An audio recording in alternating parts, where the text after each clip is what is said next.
Research has too often been done in silos, with great focus on a narrow area of expertise. But through shared knowledge and access to data, wider problems can be solved. From inequality to sustainability, from helping our aging population to better ways of raising our children. It's that spark of an idea disrupting what we know. By thinking differently, our behaviour will change. This research is already happening. But now there is a new home in Cardiff that brings it together. A place open to the world that celebrates and encourages innovative thinking, collaborative working, and sharing ideas. The world's first social science research park. Spark. A spark to change our futures.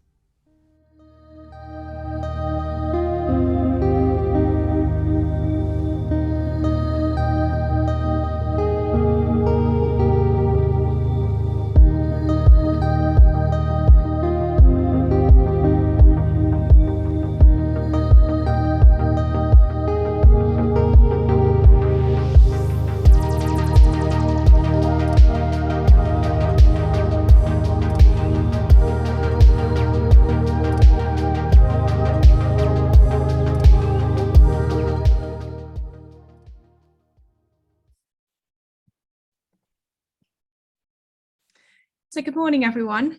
My name's Kate Sunderland, and I'm one of the business development managers at the CPD unit at Cardiff University.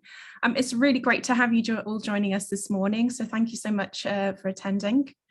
So this first session on semiconductors is at the start of our second week of second and final week of the CPD Summer School, where we're featuring 14 different sessions provided by the university's research centres and institutes. And we've got a really broad range of topics in the summer school, from today's session on semiconductors, so demystifying semiconductors, to things like the power of collaboration, the exciting world of data science, things on the UK creative economy, and that's just to name a few.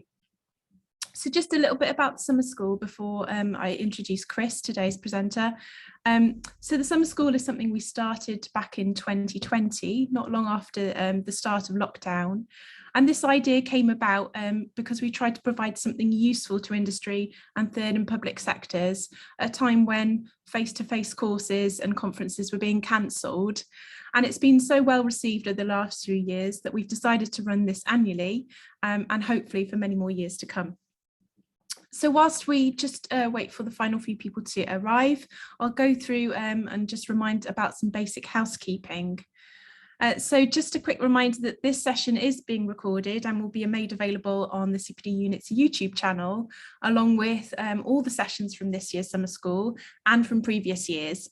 So it means that you can re-listen to the session should you wish, and you can have a look at things that you might not have heard about and let your colleagues know by all means about these resources, because they're really great resources to access. In terms of IT issues, so if you've got any problems, technical problems during the session, such as sound, etc., then feel free to make use of the chat feature, and myself or my colleague Jess will try and do our best to assist you. And if your Wi-Fi drops out, then just reuse the link provided and we'll admit you into the session. So just about Q&A. So we'd really encourage questions from you today. It would be really great to get your input into the session. We'll probably aim to take kind of most of the sessions towards the end, but if you've got some really burning questions as we're going along, then feel free to kind of use the chat facility, and I'm sure Chris will kind of accommodate requests and things as we go along as well. So finally, just about feedback. So we'll be sending out a short online questionnaire at the end of the summer school, which is the end of this week. And we're really keen to keep identifying sessions that are of interest to you and would really value your feedback as it helps us plan and prepare for future activities like this. So please keep an eye out for the feedback form. It'll only take a few minutes for you to complete, and we'd be really grateful if you for your time with this. So that's, I think, more than enough from me. And now I'd like to introduce you to Chris Meadows, Director of CSconnected. He's going to help us demystify the world of semiconductors. So Chris, thank you, and over to you. Thank you very much, and that's certainly the intention, to demystify it.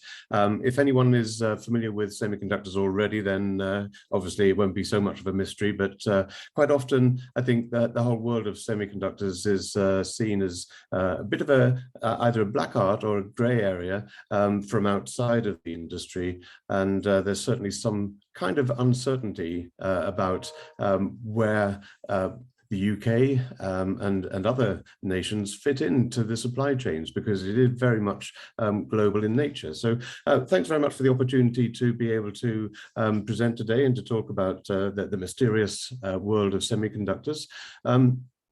If you're not aware, or if you weren't aware of semiconductors before about 2020, then I'm sure you are now, because it's pretty much all over the press. And it's not something that I'm really boasting about, but the fact that there is a semiconductor shortage has really brought a focus onto our industry sector in a way that hasn't been seen for about 50 odd years, when semiconductors first made their debut into the digital world. So if you look around, everyone's saying they can't get their cars, their consumer products, because of a shortage of semiconductor devices. And some of this is because of the complex and fragmented supply chains. It's a very complex technology, so it's not something that can be switched on and off very quickly. And there's a lot of history to how the global supply chains work. What may be less familiar is the fact that the UK and South Wales in particular has a very strong presence in the semiconductor world, but semiconductors are not a one-size-fits-all. We're often asked to describe the global semiconductor supply chain, but like many industry sectors, there are lots of industry sectors and lots of different applications and markets and different technologies. So it's not just a single element. And just to give some sort of emphasis to the importance of semiconductors right now, because of the shortage, a lot of countries and a lot of nations are announcing massive investments in order to be able to make sure that they have capabilities to weather future storms in terms of supply shortages, but also to make sure that they own the technology that goes into a lot of other devices and end markets and products that we're all familiar with, from cars to computers to wearable devices, healthcare technologies, and pretty much anything that we touch in our daily lives. The US started by announcing a $52 billion investment over the next 10 years to make sure that it can bring back some of the activities that it lost in semiconductors to Asia. A lot of the semiconductor revolution in the 1960s and 70s started in Silicon Valley in California, but very little is actually manufactured there now, even though there are a number of global headquarters. So Joe Biden was seen waving a wafer, a semiconductor wafer in his hand, saying we need to bring this manufacturing back to the US. Ursula von der Leyen has made a similar declaration in Europe with the European Chips Act, or CHIP Act, and a commitment of 145 billion euros. Korea, already a strong player, has announced a 500 billion US dollar investment over the next 10 years, and President Xi of China has announced a $1 trillion investment to become less reliant on the US and the West. So everyone's fighting for a piece of the action. And it's not too surprising in some ways, because semiconductors, even though they're often behind the scenes and we don't really, or we're not really that familiar with the industry players, it's actually the fourth largest global industry. That's behind oil production, automotive, oil refining, and delivery and distribution. At $450 or almost $500 billion a year, semiconductors have grown in importance. And actually, a lot of industry analysts are expecting that to reach $1 trillion by 2030. So there's a good chance that it could actually move up the rankings to be number 1 or 2. And I think this has actually had some impact on the shortage that we've seen, because most of these supply chains start in, say, North America, they may pass through the UK and Europe, back to Asia. And so starting from the semiconductor materials, these materials actually travel the world 3 or 4 times before they end up in a phone in your pocket, on a wearable device on your arm, or in the car that you drive. So they're well traveled, they get a lot of air miles, but the bottom line is that these supply chains are very long and complicated, and any disruption at any point in the supply chain has a major impact on the timescales and the production. And interestingly, if you do change one part of that through geopolitical moves such as trade wars, and there are trade wars between the US and China, Korea and Japan, China and Taiwan, then that disrupts a complete supply chain, which then can take up to 2 years to reconfigure, to replace whichever part has been missing within that supply chain. So it is very complex, and that's why people can't get hold of the items that they're looking at. And even just taking a humble phone, if you were to look inside, it's the chips that make it work. And these are the little black boxes. Quite often the microchips that we're more familiar with, often called computer chips, these process a lot of the digital handling of data. But actually there's a lot of other chips within a phone which do sensing. There are things called MEMS, which are very tiny mechanical, electromechanical systems, which tell you which way the phone is up. So that's how your screen knows which way to orientate itself. These are all semiconductor-based materials, and the camera, the chip inside that, which is a sensing technology, the 3D facial recognition, through to a lot of the other sensors for focusing the camera, for the lighting, for the flash. All of these are semiconductor devices, and all have their own different supply chains and different technologies feeding into them. So although we talk about computer chips, it's very wide-ranging and goes much further than just the chip itself. That said, this is what a typical microprocessor, a digital chip, looks like. And if you were to look inside it, what you would see is what it amounts to a pretty complex device, almost like a city looking down on it. And going back, we started life, and I'll show a slide shortly. We started with just a few hundred individual devices, transistor devices that were connected together on a single chip. But now we deal with billions, up to about 30 billion individual devices or components on a single chip, which is no larger than the size of a fingernail. And if you look at it under a scanning electron microscope, you can see hundreds and thousands of tiny interconnects and several layers being connected together to form this really complex micro city, if you like, that has to work perfectly all of the time for your computer device or your phone or any other electronic technology to work. So there's a lot that goes into that. And as I mentioned, it's been a race to miniaturize the digital components. So a transistor is a device that can be switched on and off. It basically controls the flow of electrical current. The first device made was something called a diode. But if you actually go back in history, we used to have something called valves, which looks and act pretty much like an old-fashioned light bulb. And early devices such as radios, or wireless as they used to be called, contained maybe half a dozen or a dozen of these components that could switch an electrical current. But they were large, they heated up, they used a lot of energy, and were very unreliable. Like light bulbs, they would blow after a few hours of use. A transistor is the semiconductor material equivalent of a valve, and so these can be made very small. And the real breakthrough came in the early 70s, when it was found that you could combine thousands of these tiny transistors to switch a current on and off into a single chip. And the Intel 4004 was the first such device, containing about 2,500 transistors on a single chip, which was a major breakthrough. And it's been a gradual race, something called Moore's law that's been followed. It's actually not really a law, it's an observation. Gordon Moore was one of the founders of Intel and Fairchild before that. And he noted during the 80s and 90s that the complexity and the number of these individual transistors that could be integrated onto a single chip was doubling every 18 months. And that has really held out over the last 50 years. And so if you take the graph core chip at the moment, which is a graphics processor chip, it contains at least 30 billion transistors. And those have to work seamlessly together.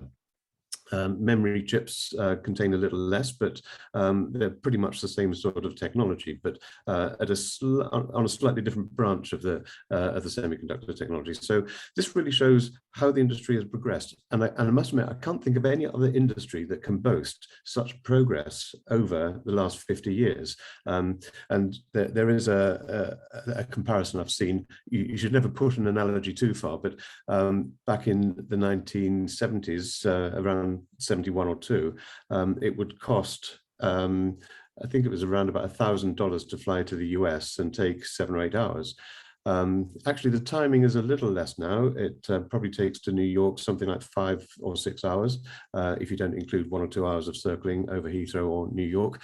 But if it had progressed at the same rate, it should only cost something like £1 to fly there, because the economies of scale that you get from semiconductor processors going from 2,500 to 23 up to 30 billion chips, if that was applied in other industries, it would have a massive impact. And it shows how we've been able to develop technology so rapidly, from ushering in the digital age back in the 1970s through to a lot of the advanced technologies we have now. I'll touch on the markets again, and this idea that there's not a single supply chain and not a single semiconductor product. If you look at 2 forms of digital products, these are generally the memory chips that obviously store all the data within your phone, within your PC, and other places. And generally, that market is dominated by Korea. They have 35% of the global market. Microprocessors, the bit that handle the data, is a slightly different technology, but very similar to that for memory. And that tends to be dominated by Taiwan. In fact, one company in particular called Taiwan Semiconductor Manufacturing Company, TSMC, and they have around about a 30% market share globally. Other companies such as UMC and so on, very, very similar. And so the silicon market is really split between memory and logic chips.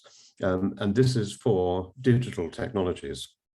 The US, obviously slightly behind Korea and Taiwan. China is becoming a much bigger player. Japan has been dominant and has shrunk, but is starting to grow again. And then the rest of the world is actually quite small compared to the markets from Korea and Taiwan. So this shows the real global nature of our industry sector. And where these products are used, smartphones is actually one of the biggest users for these devices, and then PCs. Data centers, we often refer to the cloud, but genuinely it's not the cloud. The cloud is actually lots of data centers, as I'm sure you're aware. And in South Wales, we have one of, if not the largest data center in Europe. And this comprises just racks and racks and racks of digital storage space. So it's not really those white fluffy things in the air. The cloud does exist on the ground in lots of different places, and some of these are massive. They make IKEA superstores look tiny by comparison. Industrial users, consumer users, automotive and communications then make up the rest. And actually looking at it, you'll see why automotive may have dropped in terms of its prominence and importance to the semiconductor industry, because it was supplying or it was one of the major customers for semiconductor devices. And the semiconductor market used to jump whenever automotive clicked its fingers.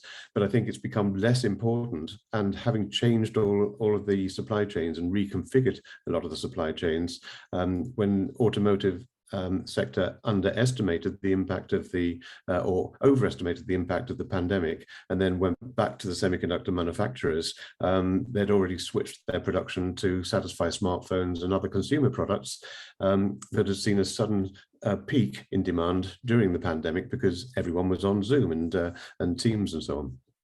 So there's been a lot of disruption in the industry. I'll come on to the technology shortly, but just to give a flavour of how the world looks in terms of where it manufactures. I've mentioned TSMC being by far the largest semiconductor manufacturer for silicon chips. Samsung, again, dominates areas such as memory in Korea.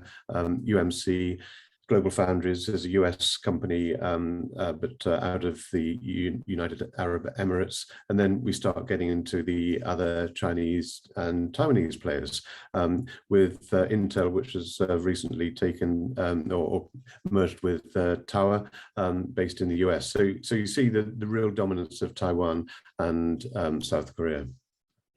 Now, I just want to touch on briefly the evolution of the technology, because if we go back in time, then analog ruled the roost from the 1800s to the 1960s.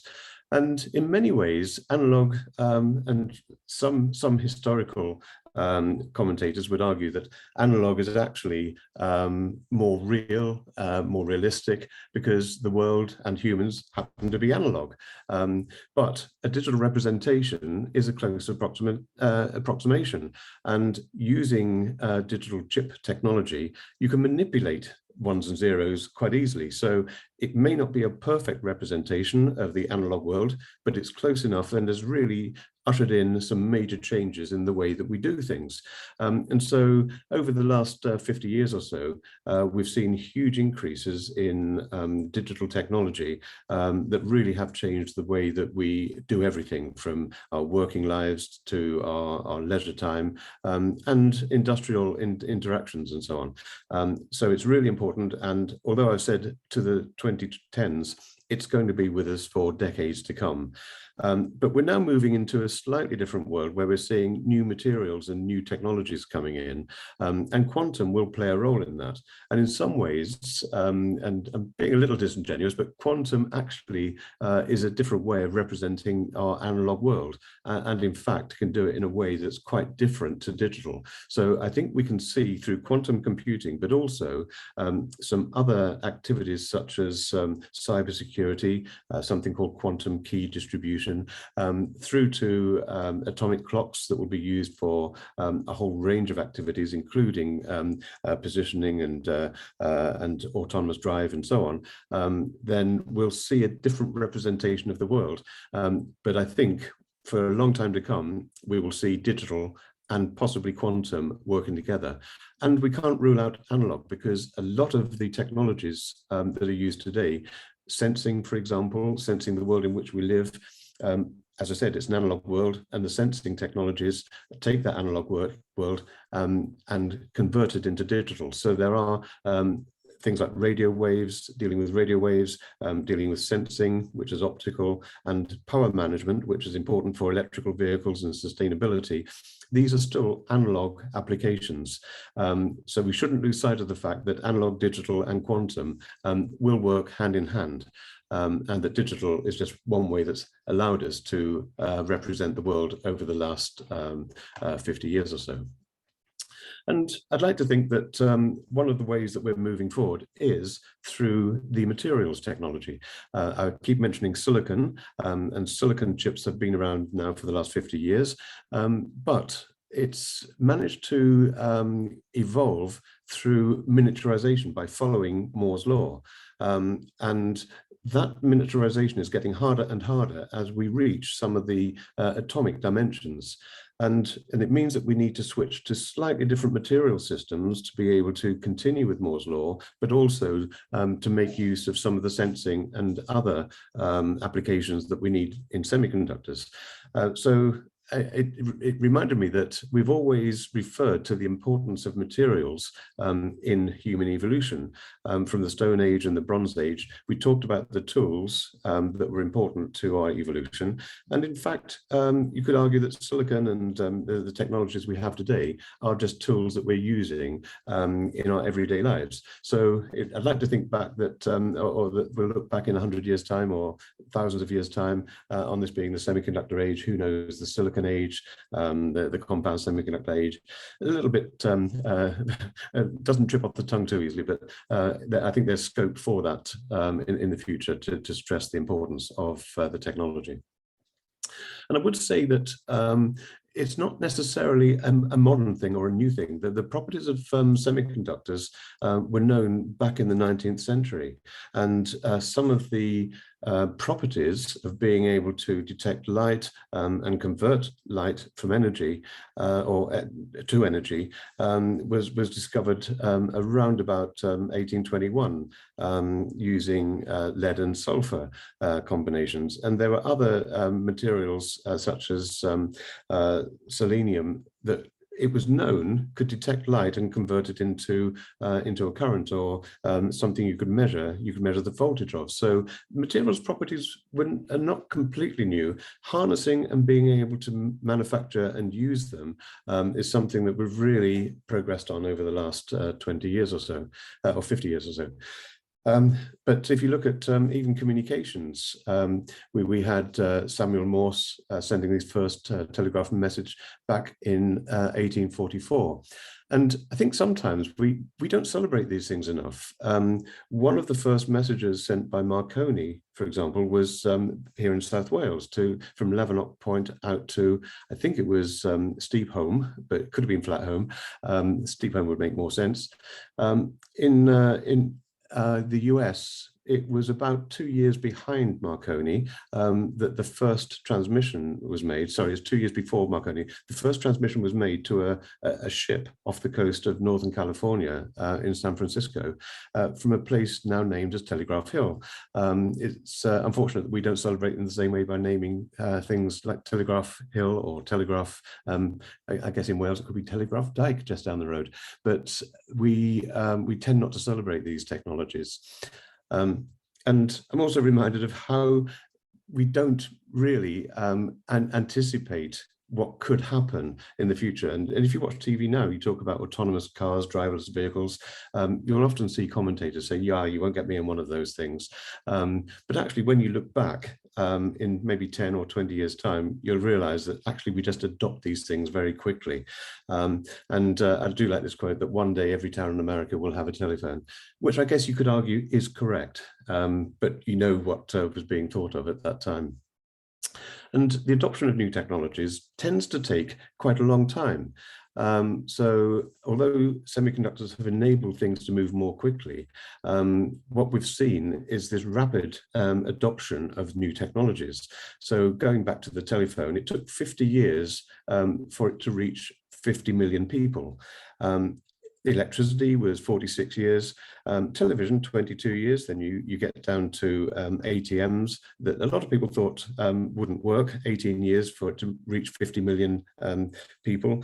Mobile phones, 12 years, and we're now down to just a few days for things like new software applications and so on. I'm not saying this is a good thing. I'm just observing that the adoption of new technologies, and in this sense, to reach 50 million people is rapidly shrinking. And it's interesting that someone called Amara, who was an American visionary, made an observation that we tend to overestimate the effect of a technology in the short run and underestimate the effect in the long run. Now, I mention that in terms of semiconductors, in that quite often, if you work in the industry, people keep thinking that, oh, yeah, autonomous cars, they'll be here next year or the year after. Actually, it takes a little longer for them to penetrate and to have some sort of impact. But then when you look back, and I guess the same applies to digital photography, people couldn't see that, or a lot of people saw that coming quite quickly, but actually it's only when you look back, you realize how quick it was. And the same in the move from cathode ray tubes to flat screen TVs. So once the technology is adopted, it feels as if it's been with us for a long time. The first smartphone was the iPhone, which was launched in America in 2007, in the UK in 2008. So we're only talking about 14 years ago, and yet many people will think it probably goes back to the 1990s. The tablet, such as the iPad, was launched in 2010. So these are all in the overall scheme of things, actually quite recent developments. So it's sometimes easy to lose sight of that. And when we talk about autonomous vehicles now, I'm sure that people in this photograph would have heard of the motor car. In fact, I think there is one buried in there somewhere. And they would have thought, yeah, but that's never going to take off. You're never going to see. In fact, people said that about the internet. It's never going to take off. People will get bored of it. And what we find is that, yeah, not sure it's a good thing, but you look around, you don't see many horses and carts on the road now. One or two, but actually people get in their cars to go to ride their horses or to watch horse racing. And that's how quickly these things develop. What's that got to do with semiconductors? Well, all of these technologies have really been enabled by semiconductor technologies, whether it's the digital age or increasingly healthcare technologies, wearable devices, and so on. But it's now moving towards atomic engineering. And I've mentioned the materials side of things. If we look at the sort of markets that are enabled by technologies, right in the center, hidden almost from plain sight, are semiconductors, whether it's silicon-based or, and I'll come on to compounds in a second, but compound semiconductors.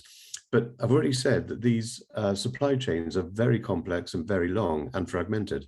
So we're all familiar with the end products, such as the data centers, healthcare technologies, AI, robotics, energy systems, sensing technologies, 5G connectivity we're using now. This signal is coming to you by a combination. If it's over the airwaves, then it's coming through compound semiconductor devices generating the radio frequency elements that are needed to transmit to and from a handset. And the fiber optics, the digital technology that's beaming the lasers through an optical fiber cable is coming through compound semiconductor devices, and probably hundreds and thousands of them around the world. So all of these technologies are pretty much dependent on semiconductors and compound semiconductors, but they're so far removed from our end device that we don't even think about them, which is why they seem to be mysterious. So bringing up the periodic table of elements created by Mendeleev, I'm sure we're all familiar with this, and I didn't put this on right at the beginning because this is the point where everyone glazes over and switches off. But essentially, I just want to talk briefly about elements such as germanium and silicon. These are semiconductor materials. And essentially, at one end of the periodic table, over on the left, we tend to have metals, and on the right, we tend to have the non-metals.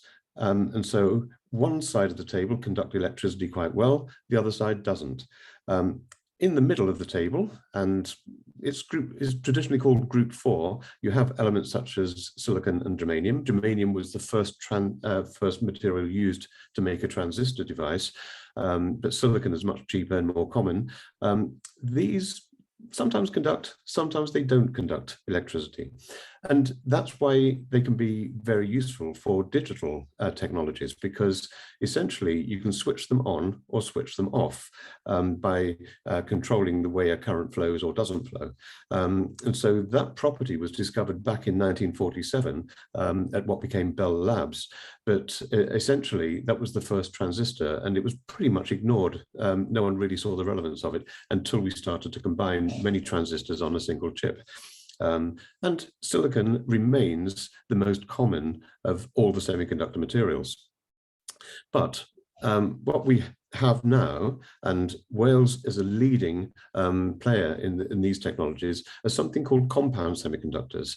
And these are combinations of elements at the atomic level that are pulled together in very precise ways in order to achieve what silicon and germanium can achieve in terms of switching on and off, but also to be combined to provide other properties that you can't achieve with silicon alone, such as light emitting light or receiving light and doing something with it, converting it to energy or to a signal that can be converted to electricity, then by taking elements from group 3 and group 5 of the periodic table, and even group 2 and group 6, then combining them in a very careful way through atomic engineering, you end up with the same properties of silicon, but then going far beyond. So these are materials such as gallium arsenide, gallium nitride, indium phosphide, indium and gallium antimonide, and various combinations in between. And what this does is allow you to manipulate the properties of those materials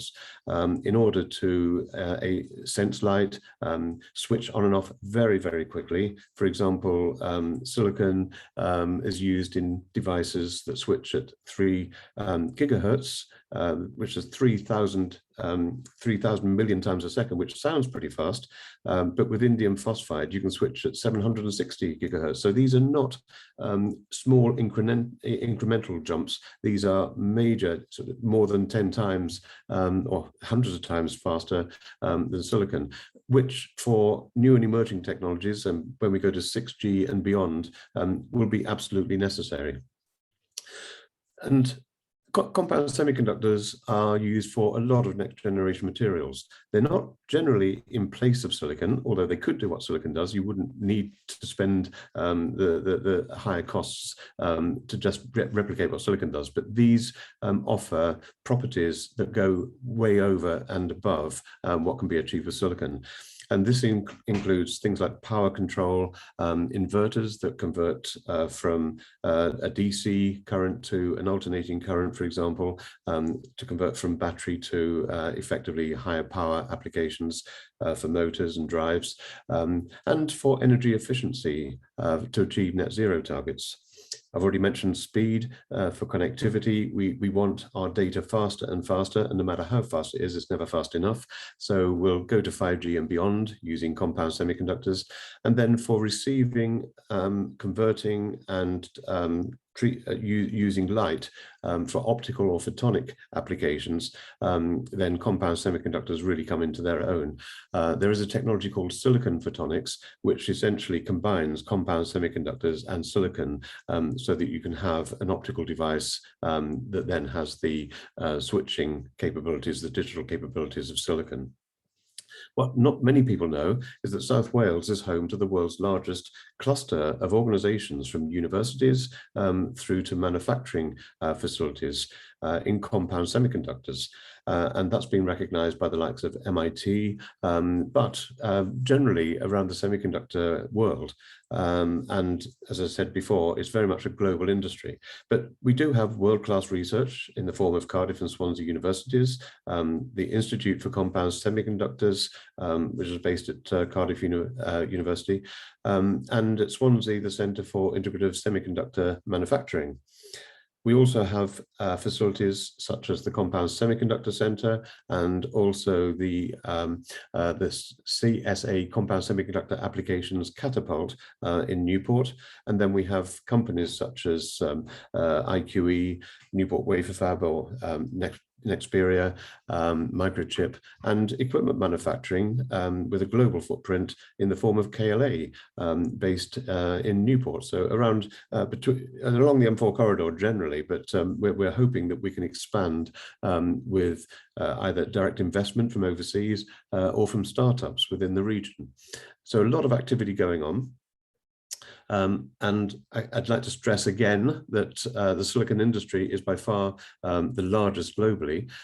This is really used in digital applications, so microprocessors, memory, MEMS, the microelectronic mechanical devices, and that is around about a $450 billion global industry. Compound semiconductors, although much smaller, is growing in proportion, and these are generally for non-digital applications, so generally analog or quantum applications, although they can also process digital data. And this is around about a $50 billion industry, and it's often referred to as either, it could be the 2635 industry, gallium nitride, gallium arsenide, or indium phosphide industry. These are the base components that are used for atomic engineering. And just to give an idea of how the materials are made, whether it's silicon or compound semiconductor, you actually start off with a molten bath of material, if you like, at several hundreds, if not thousands of degrees centigrade. And then a seed crystal is dipped into the molten material, and then it's gradually pulled out. And this could be over several hours or even days. And it's twisted as it's pulled out, and it grows into what's called an ingot. And this ingot is, I don't really know how to describe it, but essentially it's this long cylinder that can then be cut up and sliced. These slices are then polished, and these become what are known as wafers, which are the starting materials, or sometimes substrates, that are the starting materials on which the semiconductor structures are built. And if we look at a typical compound semiconductor material, there's a process called EPITAXY, which comes from the Greek word epi, meaning surface, and taxi meaning one of those things you can't get hold of on a Saturday night. Taxi means on the same axis, so it's the same atomic axis, which means that the end result is a single crystal where all of the atoms are perfectly aligned, rather than if you were to spray paint and it becomes a random mixture or amorphous compound. These are pure crystalline structures. And some of the materials that are produced using the EPI process at places like IQE in South Wales are several hundred layers, and each of those layers may be just 2 or 3 atoms in thickness, but they have to be precisely controlled and completely predictable. And so that's the sort of things that we produce here in South Wales. The substrates get what's called fabricated, which is the process of going through photographic masks, where there's a layer of something called photoresist, which is then exposed to ultraviolet light. It could be written directly by an electron beam to very fine detail that produces those structures I showed very early on that you can only see under a scanning electron microscope. The fabrication process is done in places called fabs. So although fab is quite often used as a phrase in Wales for something that's very good, it's also used as a fabrication plant or manufacturing plant for silicon and compound semiconductor products. These then get cut up and packaged by companies such as Microchip that we have in Wales, and then they're assembled onto circuits. Now, this often happens outside of Wales, so these chips could be produced here and then they travel around the world, and then eventually they come back into our pockets in the form of devices such as phones. But even breaking down something that apparently is quite simple, like a camera, you would be amazed at the number of components and subcomponents, including quite a few different semiconductor devices that go into just that simple device. So essentially, anything that needs energy, speed, or light will use compound semiconductors. And these then feed into end markets such as healthcare technologies, gaming, energy, transport, space, and security. And the sort of areas these are used, I won't go into the details now, that will be in the test paper for later, but vertical cavity surface emitting lasers is a form of a laser that's a recent development, but Wales leads the way in. And that's used for 3D sensing, proximity sensing, time of flight for camera focusing, micro LEDs, and so on. Gallium nitride used for radio frequency, for transmission and receipt of radio waves, amplifiers, filters, systems on chip. These are all, again, compound semiconductor materials based, or can be, and a lot of other lasers and sensors used for infrared cameras, night vision, and thermal imaging. I won't go through all of these in detail, but this really just shows the scope of where compound semiconductors are used in a whole range of things, from electric vehicles through to security. So it's very wide-ranging, and as I said, Wales is perhaps surprisingly a world leader in everything from the materials through to the packaged devices that then are built onto the circuit boards that end up inside whatever the device is that you have. I've talked about the global supply chains. It's interesting that a lot of what we produce in the UK, and Wales in particular, goes to North America and Asia. Ironically, the stuff that gets shipped from Wales to North America often ends up in Asia, which then we tend to buy back. So a lot of the products you have in your pockets have probably started life in Wales, but then have been around the world a few times. And I mentioned California as being the home of the semiconductors back in the 1960s and 70s. A lot of that work migrated to Korea, Japan and Taiwan. But actually the industry, because it favors clustering and close collaboration, what we have in Europe, largely around anchor organizations such as ST Microelectronics, Infineon, Siemens and Philips, as they were, have clustered around Grenoble, Leuven, Eindhoven and Dresden. But we do have this cluster in South Wales that would be the 5th European cluster, or the world's first compound semiconductor cluster. And that's something I think we should be rightly proud of. And these organizations, from universities through to manufacturing, are all clustered around a 60-mile radius within, or less than that actually, 30 or 40-mile radius around South Wales. The evolution of the cluster is quite old. Most of the organizations have been here for at least 30 to 40 years, but it's really only in the last 5 or 6 years that we've started working together. And that's largely when we found that products produced by one company were being shipped around the world, only to come back to be processed by another company in the cluster. And we weren't aware of that. So the same thing happened with devices that were being sent to customers, and they were sending back, for example, to Cardiff University to be tested. So once we discovered that, we felt that the sum of the parts was greater, the combination of what we were doing was greater than the sum of its parts. So we started working together on a number of collaborative projects, and we have been doing so for the last 6 or 7 years.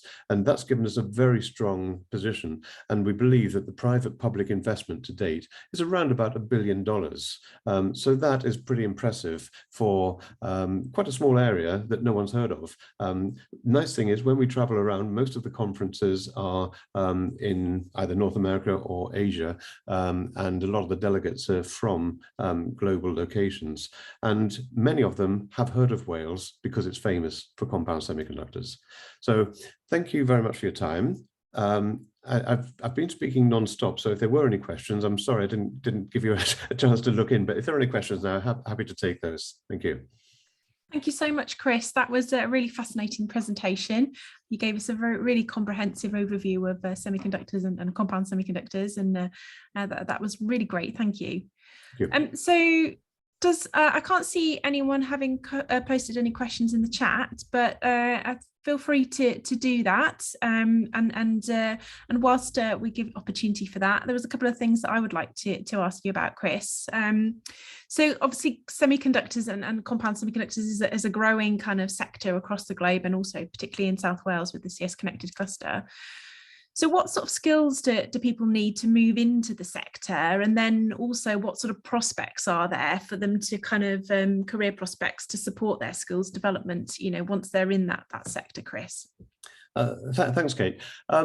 Mostly, I mean, the sector has a lot of roles that are not all technical.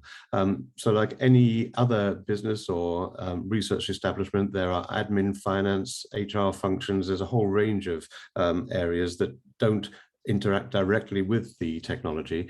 Most of the engineering and management roles tend to be from backgrounds in science and engineering. So it could be physics, material science, chemistry, electronic engineering. But actually, there are quite a few staff that have come through different graduate approaches, including English literature and a whole range like that, that then develop, because they've got particularly if it's analytical skills, then they can develop the skills that are needed within the industry sector in particular.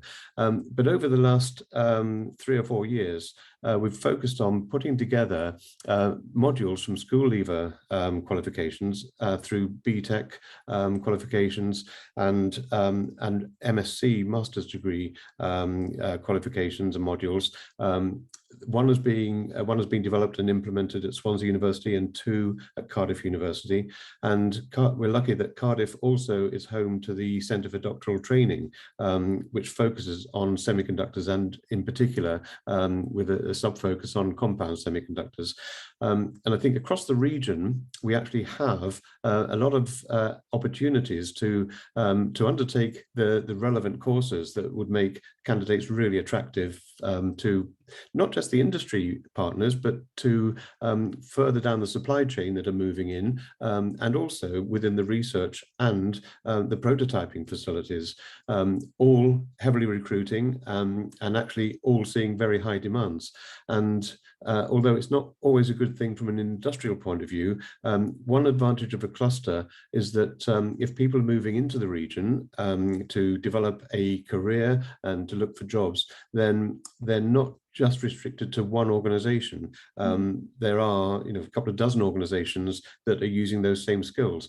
And that's the real advantage that Silicon Valley had, in that people went there because they knew that they could develop their career over a long period and perhaps get experiences in different types of organizations.